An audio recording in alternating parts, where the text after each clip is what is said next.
Welcome back, everybody, to another episode of Breakfast Bites, part of the Breakfast with the Gators show. Welcome. We got Tate Casey on the show tonight, two-time SEC champion, two-time national champion. Welcome, Tate, to the show. I appreciate you having me, guys. Yeah, real quick, we are part of the Stadium and Gale network and presented by our partner Norris Norris, PA. You can give Guy a call at 386-752-7240 if you need any assistance with business law matters, real estate, wills, or trust, and estate planning. Well, Tate, this is a big one for you. Growing up, I believe, just outside Dallas. Take us through growing up in Texas, and you got the Longhorns coming to the Swamp for the first time, I think, since 1940. Yeah, it's been a while, and coming from West Texas to East Texas, I grew up in Odessa and I went to high school in Longview, which is a transition in itself. But grew up a Red Raider out in West Texas, and then went to high school and got recruited by UT. And Mac Brown kind of, I don't know if I'd say did me dirty, but didn't necessarily hold true to the word of keeping that scholarship intact till signing day. So, had other plans and started looking around. I ended up at Florida. So it's fun to think about this game. It's a long time coming. I always thought it'd be one of those games we'd get to play, back in 05, 06, 07, or 08. So instead we got OU. But it's nice to finally get a draw against a Texas team that we hadn't played since I've been here. So.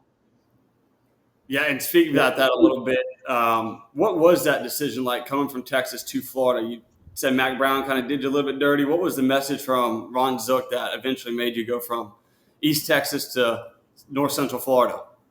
Well, I think two-sport athlete had a lot to do with it, right? Baseball was in the cards for pretty much every school that I was talking to. And, if Augie Garrido would have had it his way, I would have been playing baseball on scholarship at Texas instead of discussing, football. I think Augie probably didn't like the fact that Mac wanted control over what I did and where.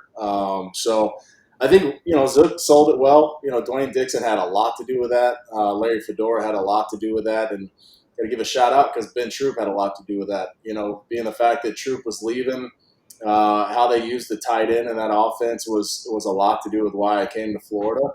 And having 84 available was the other, cherry on top. So I think I told Zook in my Friday night recruiting visit, it was the last one I took. And I kind of went into it thinking that Florida was everything I thought it was going to be. I'm going to go ahead and just seal the deal, commit, and be done with it. And it was kind of nice because I had a lot of guys that I ended up going to school with at UF that were there that same weekend with Javier Estepina and, Phil Trotwine, Drew Miller, Jim Tart. A lot of the guys that I met on my recruiting trip ended up coming to UF and being a part of those championship teams. So I think I told Zook, I said, listen, if I can lock down number 84, I'm here. And so that was kind of knowing I was going to do it anyway, just trying to sweeten the deal just a tad was a great mark of that. And, became a Gator that Friday night, never looked back. Well, we're glad you made that decision as you helped lead us to two SEC titles and two national championships. This game, with you being from Texas, it was circled probably on your calendar, ever since this game. We were in Austin last year, but with that return date to Gainesville, this was a matchup coming in the offseason, potential two top 10 teams, Lagway versus Manning. And we thought this was going to be like the generational quarterback showdown. And really neither the quarterbacks have lived up to those expectations. And, Florida 1-3 coming into Saturday's game. What kind of environment are you expecting Saturday in Gainesville? Yeah, this is one of those games that it'd be real easy for people to just write Florida off. I think when you look at it from a different perspective, I've always told people so far, if the defense was playing bad and the offense was playing lights out, it'd be a very tough task and an uphill climb the rest of the way. To me, the fact that you've got a defense that's going out there and grinding out, games and the offense just hasn't come along just yet gives me a little bit of hope. Because I think if you swap that around, it's just a tougher task. And we've seen it. I mean, the last 15, 20 years, since I've been around, we've seen really good offense and terrible defense. Cardozo and I talk about it all the time in the pregame. it's been since 2019 since we've seen a top 50 defense at Florida. And that's not the way it is. I mean, Florida's supposed to be those top 10, top 15 defenses every year, year in, year out. And we haven't seen that. And we've had good offense at times, but it's hard to win games in the SEC with just good offense, And I think if you flip that, if you play championship caliber defense, your offense, it takes a lot of stress off them, it takes a lot of pressure to win ball games. So looking forward to DJ to, kind of turn the corner. I think Florida, from a fan base perspective this weekend, man, I would love to see the Swamp rocking because I think we're at our best. And at least when we've got a defense that's going out and playing the way we are, fans have a lot to do with that. It creates the environment. I think for me, that's what it is. I think you've got a great chance to win this game if the offense turns the corner. Yeah, we always joke the Swamp will get you one, each year. And I think we've won 3 straight top 25 matchups, or 3 straight top 25 teams that come to the Swamp have lost. So maybe we can spur a little bit more magic come Saturday at 3:30. Well, and I think you just got to make good decisions, right? I mean, like when you look at the last 3 games, really, defense has played lights out, and you've asked them to do a lot, right? I mean, we've put them on the short field multiple times. You saw that in LSU. We saw that battlefield position in Miami. We punted a ton in the second half, couldn't get the ball moving and move the sticks. And I mean, listen, guys, football didn't change that often. Right? I mean, the philosophy is still the same. You've got to find ways to move the chains. You got to win on early downs, and you can't shoot yourself in the foot with mistakes and penalties and turnovers. So, I think Florida's, had a tough time with that in the last 3 games. And so you hope that that's the emphasis this week, going into a home game and being back in the Swamp. Yeah, Will, I'll turn it over to you with the questions you have for Tate. Yeah. Tate, well, thanks for joining the show. Been a big fan. I've been growing up in Gainesville and then going to basically every single Florida football game forever. I think I was 10 when you caught the jump pass, and that was like the highlight of every kid's career. Tebow gets way too much credit for that, though, by the way. You had to make this incredible falling catch that people don't really talk about nearly enough. I tell people it's the most unathletic athletic catch I've ever made. You don't realize how long that ball holds up in the air like that in a crowd of 92,000. It takes about 3 hours to come down. So I appreciate that. And another thing that, thinking about that 2006 LSU game, I think they came in number 1 in the country. If not, they were definitely top 3 or top 5. But Florida had to have a lot go its way outside of just the jump pass. I remember Jamarcus Russell, I think was at the game. He fumbled on like the 1-yard line when they could have had a touchdown. We ended up turning that into points, obviously taking points off the board from them. And so do you think that in order for Florida to keep this game close and to even win the game, there's going to be things like that just have to go Florida's way? Yeah, I mean, I wouldn't put it past saying yes, but there's also times where I've said that and we've come out and done what we need to on offense, and, it's a non-issue. I think if I was considering the last 4 games, I would say in order for Florida to win this game, they're going to have some turnovers that are, impact plays or special teams plays from Vernell Brown III, or, if you're not getting big hit plays on offense, you've got to find ways to win the game outside of that, defense and special teams. But I think it's accumulative, right? I think you've got to find ways to put together a well-rounded game in all 3 phases. And right now, Florida hadn't done that. I think VB3 gives you a lot of dynamic in the special teams department. I think you've got a kicker that can do things for you to put points on the board. And I think you do have the skill on offense to put points on the board. They've just got to find a way to execute. And right now, for me, that's the biggest thing in an offensive perspective. But I think defense is going to have to come, and that's where I say, the fan base makes a difference. Yeah. And I'll say, as an offensive guy, I'll say that, right? One of the best things or the most fun part about a game when I was playing was getting your adjustments on the offensive side on the bench and getting up and watching the defense play. And when you've got, it makes it a hell of a lot easier when you've got Reggie Nelson and Brandon Spikes and Brandon Seiler and Ray McDonald and all the boys out there doing what they do best. It's fun to watch. And one thing for me that I can't stand, and I haven't seen it as much this year as I have in years past, is just seeing guys sitting on the sideline. Like, when the defense is on the field, when the offense is on the field, and not getting adjustments. I mean, just sitting there and the game's going on, right? Like, one of the coolest parts for us, the camaraderie that was, in my years, was watching guys go to work. Because, it makes no sense to go through the off season and do all the things you do and just kind of sit over there like a bump on a log and not really care about what's going on the field. And so for me, it's kind of fun to see guys get juiced up watching their boys go to work and watching guys make plays. That's part of the deal. And so looking forward to seeing that this week. I mean, I've seen it, but you're not seeing a ton of chest bumping and fired up the whole game. You got to find ways to get back to what was. Yeah, that leads me into two questions I have. You obviously have a much closer look at the program than the average person, or even really the average media member.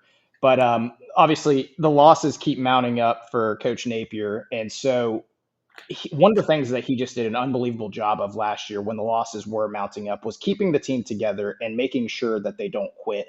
And I think that it would have been very easy for the defense, especially, to have quit after USF, but they come out on the road against LSU. They give us a chance to win. They come out against Miami, where I think we were down 4 defensive linemen, and they give us a chance to win.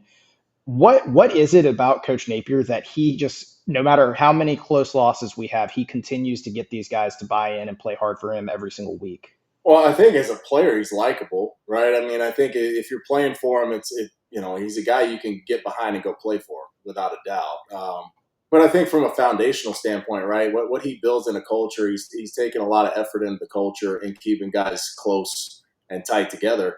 I mean, that's not an easy accomplishment, especially this day in football, right? College football these days, you're building a one-year culture. That's a tough task for any coach, right? So I think there's that. Not a cop-out, right? Performance is key. I mean, you've got to find ways to win ball games. And at the University of Florida, that's mediocrity is not accepted by a lot, right? And former players, fans alike, alumni alike, I mean, people want to see wins. And that's the tough road he's climbing right now. But, I mean, man, from a coaching standpoint, I can tell you, from being with Mullen and seeing the Mullen years, right, and you saw the early success of those first 2 years, and then you kind of saw the house of cards all crash down. I think the biggest thing with Mullen and the difference is he lost the locker room. Yeah. He lost those players, and everybody kind of pitted the mistakes against each other, and then all of a sudden, everything just kind of fell apart. I think with Napier, you've got a foundation. And the question just becomes is how do you equate that to execution on the field and go on and find some wins? And with that said, I mean, he's got a tough task with the schedule as it is, right? I mean, you're going against the toughest schedule 2 years in a row. I mean, that's not an easy accomplishment for any team, but yeah, that's not necessarily an excuse either, right? In Gainesville, Florida, they don't – you want to play the best. That's why you go there, right? You want to play against top 5 opponents, and you want to play against as many as you can. I think for us, when I was playing – that was the one reason I wanted to go to Florida. Right? You had LSU, you had Tennessee, you had Georgia, you had Florida State, and then you were going to play the Auburns of the world. All these other Arkansas. Like you lived for those games, man. Like if I had it our way, we'd play top 10s every week and be completely happy with that, just for the opportunity to go out and prove some people wrong. So I think with this team, they got the ability to go out with a chip on their shoulder, though. There's a lot of football left. You got 8 games left. You're 1-3. Is it where you want to be? No. But you have the potential to go out and, you can run the table. That's not out of the question, by the way. And I don't feel goofy for saying that, right? If you show up with the remnants of the offense we saw last year and the defense plays what they're doing the first, 4 games of the season, it's not out of the question to go win 6 of the next 8 at all. The question is, from a player perspective, are you going to look yourself in the mirror, right, and go find a way to put it on you, right? It's so easy to put it on a coach, right? As a player, it's really easy to listen to all the outside noise and say, well, Billy Napier can't call plays and this and that. I don't listen to that. I mean, as a player, you better gut check yourself and say, you know what? Like, what are we not doing that we could be doing better? And I can promise you, as somebody who's watched the film this year, everybody in that locker room could do a little bit of soul searching and say, you know what? We're not doing as good as we should be doing from an execution standpoint. Like, we can go win games the way it is right now. We've got to go figure that out. Yeah, I totally agree with you. I don't know that Florida would be able to run the table, but I do think that because of how stout the defense is, they're going, it's sort of like what you were saying about it's better to have a great defense and no offense than vice versa, because if the score remains close to 0, then you always have a chance to win, just like we did against LSU in Miami. But it's really interesting just having you on and listening sort of to what you're saying about the players needing to gut check themselves, because I do see a lot of parallels with that 2004 season where Coach Zook got fired. And even though there were, fireonzook.com and there were all these questions about they're not quite as bad as there is today because social media wasn't as rampant back then. But from what I remember, the team didn't quit. They still went on and they upset FSU on Bobby Bowden Field, Ron Zook Field commemoration night. And so hopefully we got some players listening and they're willing to heed your advice. But one last question for you. You talked about the offensive execution and everything like that. Whenever I'm sort of a layman watching the way the tight ends are utilized last year and the year before, and then compared to this year, it seems like we got Hayden Hansen much more downfield, at least against LSU and against Ole Miss and against Mississippi State, and sort of our better offensive performances last year.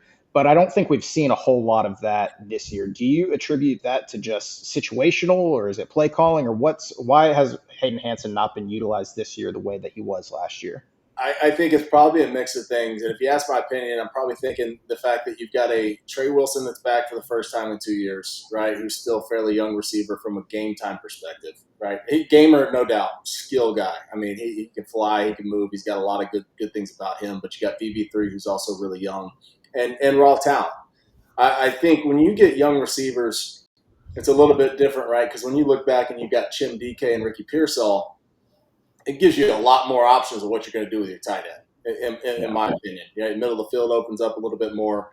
I think from watching Hayden, because I look at Hayden very similar to how I was from a receiving tight end perspective, even though we didn't do some of the things that we do with him back then. Over routes, like we run a lot of zone, right? We run a lot of zone, split zone. There's so many things you can do with that. And we run a lot of 12 personnel, right? So when you look at him and Tony Livingston, I think there's a lot of potential between the two of them. But I would say you've got to come up with every catch that's catchable too, right? Yeah. And that goes for both of them. That's not just Hayden. I'm just saying Tony's had a couple drops recently, a couple of young player mistakes. Should have had a touchdown at LSU and closed the throwing lane. I mean, there's a handful of things, right? But I think it's just a matter of getting everybody on the same page, and you've got to find ways to beat coverage. And I think when you look at Florida, when I was there, you couldn't say there was anybody on the two deep who couldn't beat coverage. I mean, you had 06 team, you had Dallas Baker and Bubba Caldwell and Percy Harvin, and then you had Riley Cooper and David Nelson. And you had so many guys in the depth chart, Lewis Murphy, that good luck trying to cover them in man.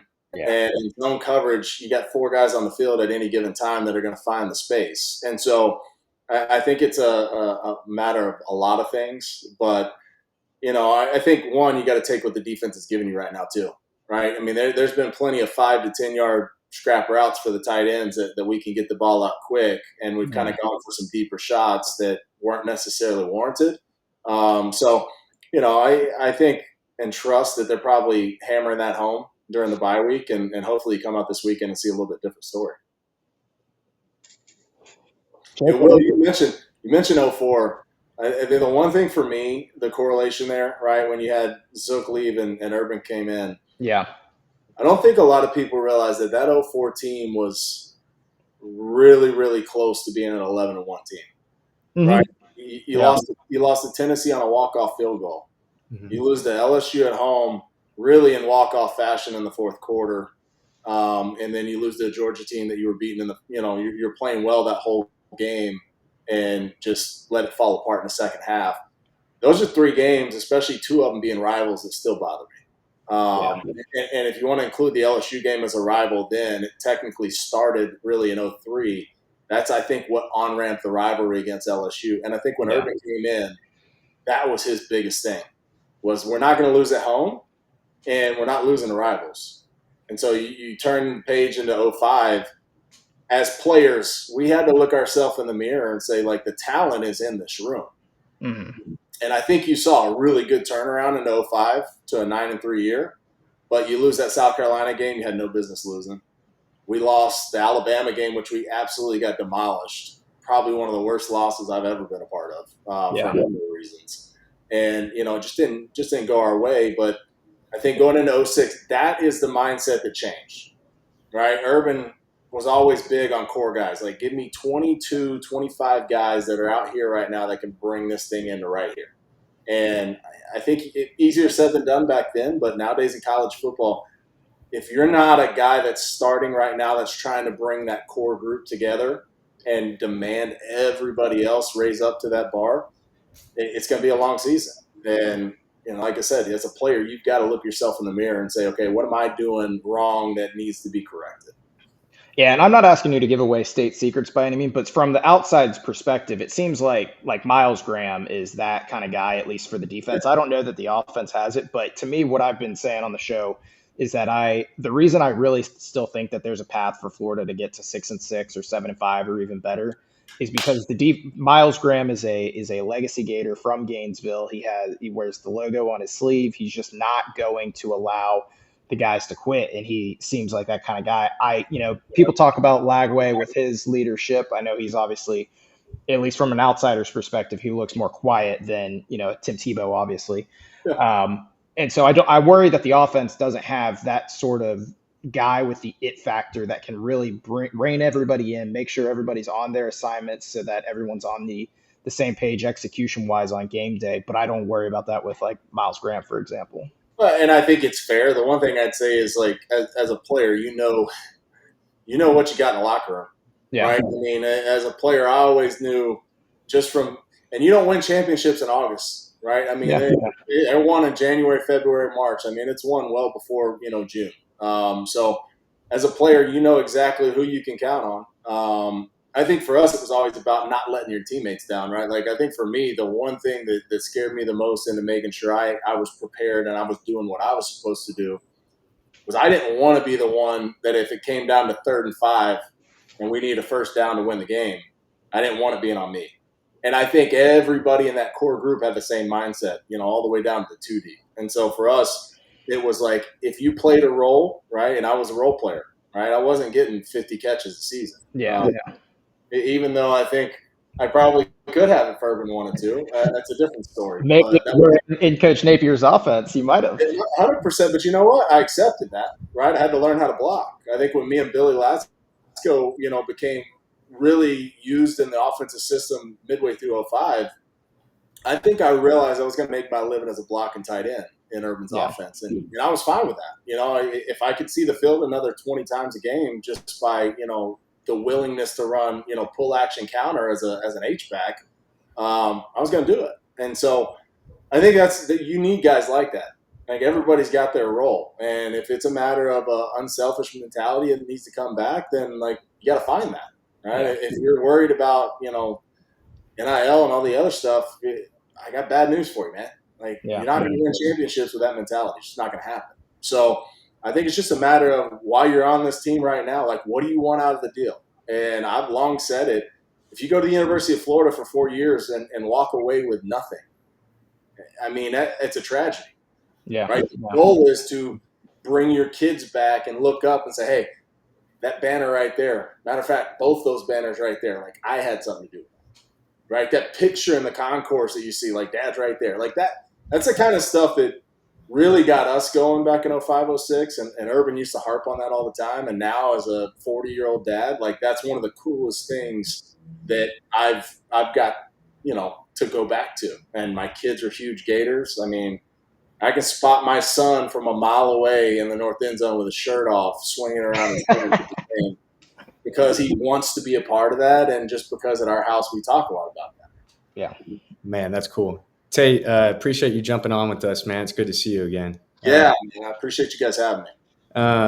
Going back to those times, kind of building off of that, was it in 04 at any point, or was there any kind of memory you have of kind of thinking of all the talent that you guys had collected during that time frame, whether it was a game or a practice where you're like, oh my gosh, we have a shot. We could do something pretty special. And when Zook left in 04, there was a lot of conversation around Urban coming in with a 5 wide and spread offense, and as a tight end who played a lot of slot in high school, like I was kind of excited for it, but there wasn't much to be excited about based on what I was hearing. I had a lot of opportunities to leave, and I'm glad I didn't for a number of reasons. Right, when I got recruited, I was probably one of the few that had a list of things that I was looking for in a college. I had a lot of things that I was evaluating. Baseball was in the picture, football, but also like academics, social life. What was it like? What kind of town I was living in? And went to UCLA on a recruiting trip, which was a huge mistake. For a Texas guy, I went out there and was like, no, this is not going to happen. There's no way. Like I couldn't do that. Right. And I always tell people when I got off the plane in Gainesville, it's almost like I got on the plane in East Texas, flew a circle and landed again because it felt like a natural at home feel. I'd say for me, there's a couple of moments, like there's plenty of funny moments. Some of them I wouldn't out on the air, right? There's obviously a core group of guys that I don't want to put out like that. That's some funny ones though, man. When Zook was there, I used to love it because when I come in, he was just trying to get plays for me in the red zone, and like that's where I felt like I thrived back then.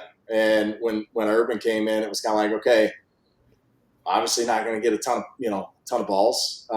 Again, almost every year was like, should I go somewhere else to get the most out of being a receiving tight end, or do I accept kind of what the role is going to be?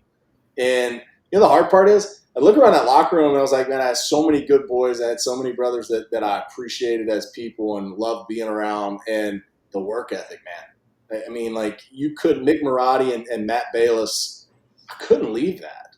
And knowing what we had there from a talent perspective, you knew it was going to happen, right? Like you just had that feeling, the way we worked, the effort that was put into it, everything that Urban was trying to do with the program and change with the mentality. Like for me, it was a no-brainer. And, I think from an unselfish standpoint, it was exactly the decision that needed to be made. From a selfish standpoint, would have been gone, right after the bowl game, the Peach Bowl in 04, if I was truly looking just for me. But I think the University of Florida is a special place in my heart, and all the guys associated was what kept me around. And honestly, I wouldn't change it for the world. That's awesome. Yeah, I can only imagine the memories from back then. Obviously, today, a little bit different perspective down on the sidelines, working with Sean and Jeff, Shane. Jeff's been around. I mean, hell, Jeff's been around since I was in college. I used to ping him to go play golf over at Ironwood for around. So it's fun. I'll say that the rivals. It's funny because the Tennessee game in 04 and when Urban came in, we weren't losing another rival game. It wasn't happening. And so for us, we kind of set out, we're not losing to Tennessee again. Well, we went, I think it was 15 out of 16 years that we went 15 straight or 14 straight and didn't lose to Tennessee. And it almost took the rivalry conversation out of it, right? I mean, that's almost how dominant it was. And so we kind of check marked that.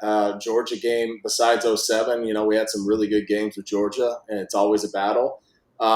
One of the best parts about it was we never lost to Florida State. And so that 04 team, having a part in that and going undefeated against FSU was awesome. And then you add in 2 basketball national championships that we got to enjoy as students was just the cherry on top. Man, that's as good as it gets. These days on the radio, is there any different perspective that you've learned watching the game, being around it through a different lens that maybe you didn't expect before you took that role? The role came about out of the blue. It was kind of funny just through, connections at UF, and, somebody reached out and said, hey, your name keeps coming up. Would you have interest? I obviously love my day job because that's what pays the bills, but it's probably the most fun gig I've ever had a chance to do. One, because Jeff and I have got a great relationship, and that's an easy, pregame show and atmosphere. Sean's been great taking over for Mick. We brought in a guy that's just a absolute pro's pro. And I think having Shane around is amazing because he's a legacy, man. Shane Matthews is one of those guys that is put in a lot of high-level conversations in SEC football. And so it's great having his perspective. I think for me, it's watching the games, and it's very similar to being a player. Because, like, you watch the games and you kind of conceptualize what you're watching the same way you would as a player. And then when you watch the film the following week, it's not as bad. Like, you're not watching it like a fan, right? You kind of know exactly where things are happening and what's keeping you from, efficiency or success, and what's going right. And so you don't kind of get too high, too low. Now, I'll listen to Steve Russell's show going home from every game. Talk about high and low. Yeah. The sky's falling, even if you're winning games, right? And so I think I always take it with that perspective from a player attitude. Until I see it, on film, I'm not necessarily going to give a harsh opinion or this or that. And I'm an optimist too, right? I mean, you can lose 3 games, you can still go out and win the next 8. I mean, that's the reality of college football, and it's happened before. It can happen again. I think for us as a team, you got to find ways to lock in tight and really take this on together. That's great stuff. The radio team, it's the best of the best over there. So, Tate, going back to, you talked about the swap and the impact it can be for opponents. Let's jog your memory a little bit. Favorite stadium you played in outside of Gainesville? Ooh. And by the way, Will and I were there in 2006 at Jordan Hare, our only loss of the year. And even though we were, I think, 10 years old, it still sticks out as one of the most incredible environments we've been a part of. Yeah, Auburn was good. Obviously, take the loss there was not fun. But I also don't know if we win the national title without that loss. So, it kind of got us going. I mean, the review, that was like the first game they had review, and they totally cheated us on it. Well, that and the crowd noise they were pumping in. Yes. They had like this band down in the end 10-year-old, zone. I was very upset that they weren't being penalized for the band playing. Man, Tennessee dud, because 06 and 08, that place was absolutely quiet by halftime, and funneled out by third quarter.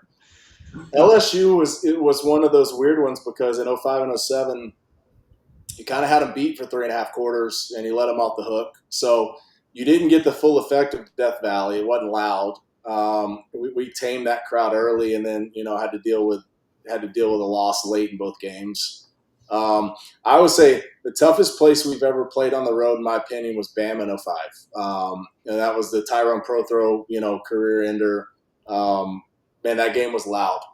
I'll give them credit. And they were doing stadium renovations at the time. They didn't even have what they have now. That game was stacked, loud. We got absolutely curb stomped. It wasn't fun to be a part of.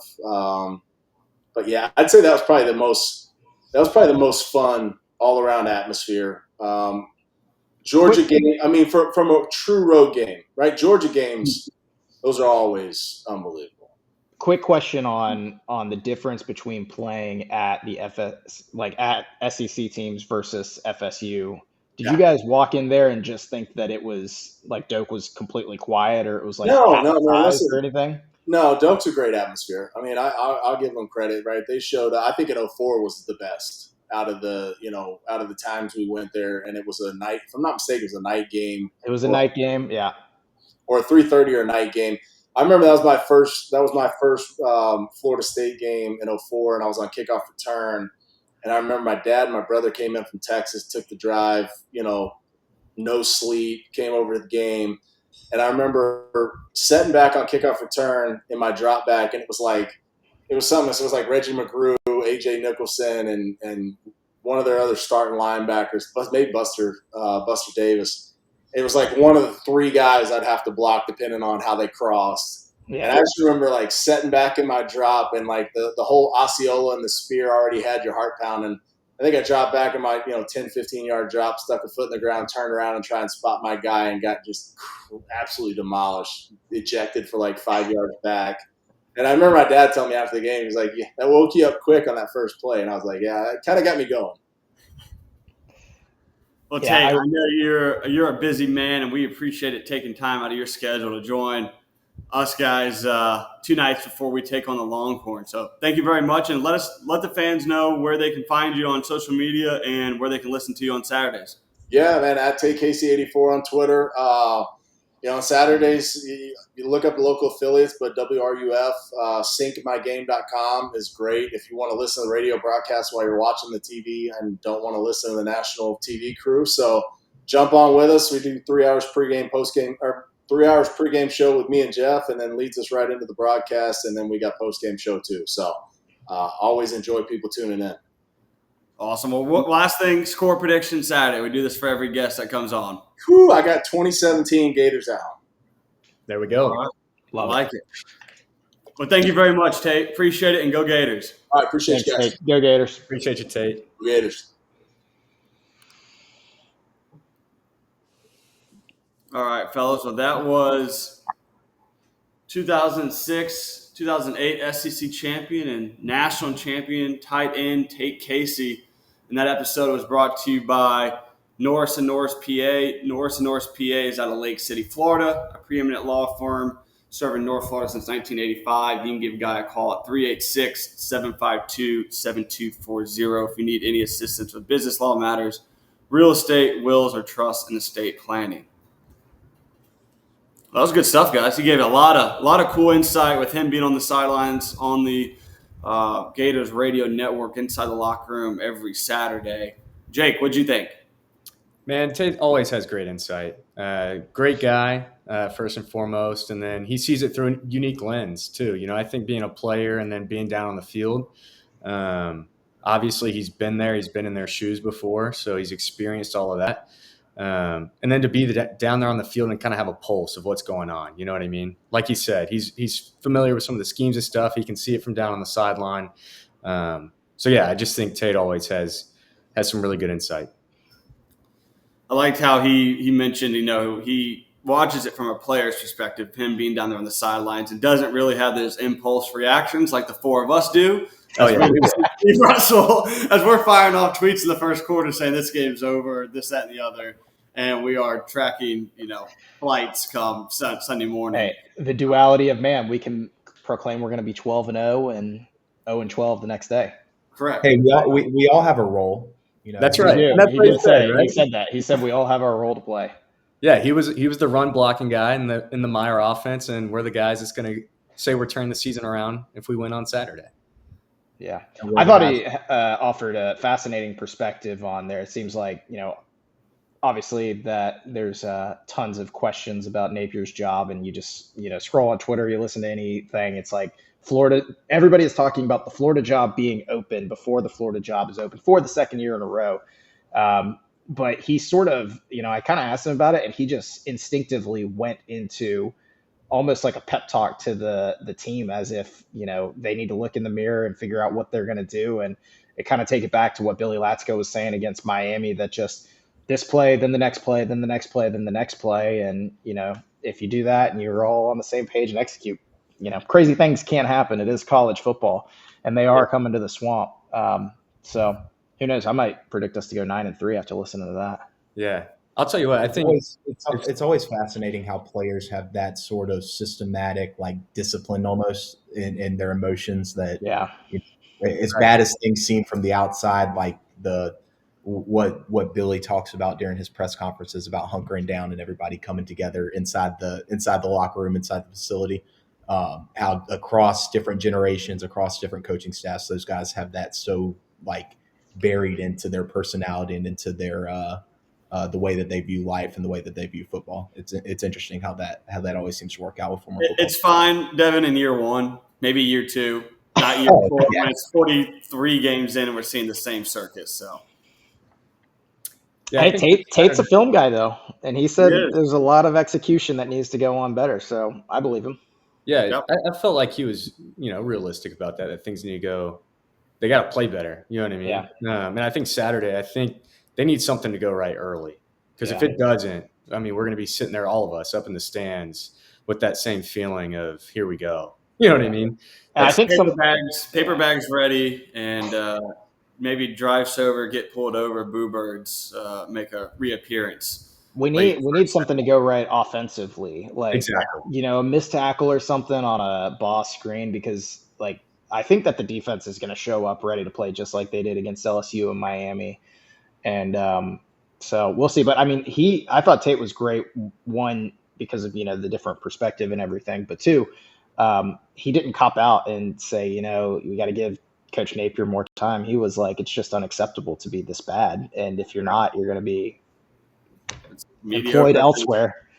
He called it Mediocre in yeah, Florida, mediocre is not acceptable at Florida. I thought it was which his former head coach has publicly stated as well. Urban Meyer on yes. several shows. So That's right. they understand what it takes to win, and they understand we got to beat rivals and win at home. And I don't have Napier's home record in front of us, but we've certainly piled up a lot more losses in the last 3.5 years inside the swamp than we have probably in the last, I don't know, decade, 9 years. 2 coaches combined. I'm not too sure, but it seems like we don't have too many thrillers, too many wins coming out of the It's almost gotten to the point where it's worse than just talking about home losses. When you're losing at home to directional schools, it's almost like protecting the swamp isn't even the question anymore. It's protecting against losing to G4 or G5 teams. It shows some pride at home. Right. In my glass half full, I mean, but you guys know the swamp, man. You make one big play early, and that place is going to be on fire. Like, everything else that's happened this season, you wouldn't even know. The place will come to life. Yeah. It's ready to become unglued. That's why we all like to gather here, 90,000 of us, despite what our record is. I've seen that place sold out when we're 4-6, 4-7, and there were 85,000 people in the stands whenever Mullen got fired against FSU, and they were 5-6 or whatever. Greg Knox decided he was starting Emory Jones over Anthony Richardson. Well, and we take pride in the stadium and the atmosphere at UF too. Having Texas make their first experience in the swamp and their fans that are coming to Gainesville for the first time be to see against a 1-3 Florida team, it's just disappointing. It's a bummer. But like you said, if we can come out and make a play early, get the place buzzing, then hopefully, at least for one Saturday, the Gators look like the Gators and the swamp feels like the swamp again. Quite frankly, first 3 and out. If we have a 3 and out the first drive, it's going to be ugly. There's going to be boo birds after You're going to that. hear it, yeah. I think I will be starting those, by the way. Well, I think Texas is going to struggle. It goes back to the margin for error-free football. Like we talk about needing a fast start, which obviously we do, but under this coaching staff, we haven't started seasons ready to play. I can't think of very many times where we've had the most beautifully scripted opening drive and the most beautifully scripted plan. Where you come out and you're up 7-0. Like even thinking about like those Tennessee teams that we've beaten in the swamp, or that Tennessee team that we beat in the swamp under Billy, where we kind of controlled the game against Joe Milton, get them to throw interceptions. They came out and they scored on like 4 plays on their opening drive, and it was 7-0 before you even blinked. So it's starting fast, especially with the way that this team has looked through 4 games. I think is the Boo Birds will be out if they're not able to start fast. Correct me if I'm wrong, but I think we had a beautiful scripted drive in the bye week of all bye weeks last season before the before the UCF game? Yep. Am I correct about that? So, hey, we've been hearing the same exact thing. We tweaked something. We were more competitive. DJ has gotten his best practices since he started practicing. The best practice. Which is a great way of saying nothing, of course. But I do think Texas is going to struggle. If you look back at Sark in these big games, he kind of gets let off the hook a little bit. He hasn't won all that too many big games. He struggled with Oklahoma a couple times when they haven't had as much talent. They whooped them last year, but the year before I think they lost. He went at home against Georgia and kind of got dominated until the refs got involved in DK Royal Stadium. And then when they went obviously into the SEC championship game, they looked like a shell of themselves. They almost blew it against Arizona State. They almost came back against Ohio State, but his offense seems to struggle in these big games. Let's just say at least that. His offense makes the playoffs, Will. Luckily for Sark, this is not necessarily a big game because we haven't held up our end of that bargain. Oh, I disagree. The Swamp is going to be loud and proud, and they are going to be screaming at the Texas Longhorns. And I think that they are going to struggle because the culture at Texas is like, it's literally like, it's like my wine and cheese analogy about the touchdown terrace. It's like they just kind of are sitting there watching the game and holding their rings up, and that's sort of all they do. They're not out screaming and everything. And so, call me a conspiracy theorist. I think whenever Texas gets into some of these really raucous environments, they don't know what the intensity level needs to be. I don't hate that take because in Austin last year, it's the first SEC road game where I did not have the first fan chirp, didn't have one bad word or bad phrase or anything hurled at me in my direction in a game where they had plenty of reasons to make fun of Florida fans and to make fun of the University of Florida. So I don't hate that take that they don't quite get SEC football yet. So Yeah. And I think it kind of goes to their relationship with A&M, where they kind of just ignore A&M and don't have any sort of chance for a little brother. But A&M fits in a little bit better because they do make fun of the other team. Yeah. Saw the horns off in their fight song where they haven't played the team in 15 years. Like I mean, that's why they cry so hard over horns down, Yeah. Plenty of those come Saturday. Fellas, last segment, score predictions. Will, as you got the double horns down. I got the Gators 24-13. Dev? Thank you guys for holding it down without me. I had some job and some family stuff to tend to before we got recording today, so I appreciate it. Our Florida Gators on our show, I will never pick them to lose. Let's go 10-6, the Florida Gators. You don't want to do the 3-2 Auburn Miss State game? No. I really have faith after I was going to, but I heard about how good of a practice DJ had on Wednesday, and realized that this is a team that you don't hold the Florida Gators to less than double digits in the Swamp. You just don't do it. Except Mac will win that one year against FSU. Yeah, not even all. Y'all are going to make me look like the bad guy on this show already. No, I'm joining the Jake, so go ahead and get it out. Yeah, I'll go. I think it's going to be ugly, man. I think it's going to be ugly. But until I see us move the ball consistently, I just think that fourth quarter is going to be tough on the defense. So kind of ugly, sloppy. I'll go 16-13 Texas. Yeah, I'm right there with you. I think there's going to be some opportunities for Texas to take over short fields where they convert those into touchdowns or field goals. I just think it's their defense is too much. I think this is two of the worst third down offenses in the country. So it could go either way with some mistakes by either Arch Manning or DJ Lagway. But I'll take the Longhorns 20 and Florida 6. I don't know if we talked about it when Tate was on, but of all the defenses that I've watched this entire season, Ohio State might be one of the top 2 or 3 that I've been the most impressed with.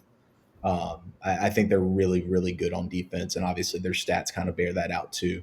But they're a team that passes the eye test on defense, so I think it's going to be a tough day, and I hope that our play caller and that our offense is ready to get creative and to execute at a high level on Saturday. Well, thank God the Florida Gators are playing Texas. But our play caller is locked and loaded, ready to go. Look at him. Billy has had 2 weeks to really dive into that playbook. He almost made it to the 4th page, and I'm sure we'll see some good stuff this weekend. Excited. This play calling is what got us here. So we haven't changed it in 8 years. There's nothing to change. It's what got us here. Hey man, we all know the football season doesn't start until you've had your first bye week. All right, so new season this Saturday. Well, thank you guys. If you're still listening, give us a follow on Twitter at Breakfast WTG. I believe all of our handles are down below. Like and subscribe on YouTube. Give us a share as well on all of your platforms, and we appreciate you for tuning in for another episode of Breakfast Bites. We'll be back Sunday morning following the Gators against the Longhorns. We'll see you Sunday morning. Thank you. Go Gators.